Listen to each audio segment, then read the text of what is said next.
அவன் என்ன திட்டுனான்னு நான் திரும்பி திட்டுறதும், அவன் என்ன பகைக்கிறான் நான் திரும்பி பகைக்கிறதும் இல்ல. ஒருவனுக்கும் தீமைக்கு தீமை. நான் மோசமான நிலைமையில நீ உதவி செய்யல, இப்ப இந்த நிலைமையில இருக்கிற அவன் நம்ம உதவியே செய்யக்கூடாதுன்னு நம்ம நினைக்கிறோம். அல்லேலூயா. அவன் நம்மளுக்கு உதவி செய்யறானோ இல்லையோ, உனக்குள்ள இருக்கிறவர் இயேசுவா இருந்தா நீ அவனுக்கு உதவி செய்யறதுக்கு ஃபர்ஸ்ட் ஒரு போன் எடுத்து அவனுக்கு கால் பண்ணணும். என்ன இந்த மாதிரி பிரச்சனை ஆயிடுச்சோமே, என்ன இந்த மாதிரி உடம்பு செய்யாம இருக்கிறமே, உன்னை விசாரிக்காம இருக்கலாம், ஆனா நீ அவனை விசாரிக்கும் போது நீ ஆசீர்வதிக்கப்பட்டவனா மாறுகிறார்.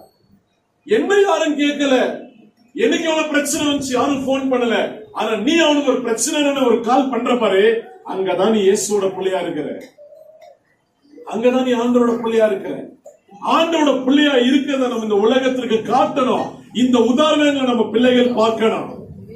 அல்லேலூயா.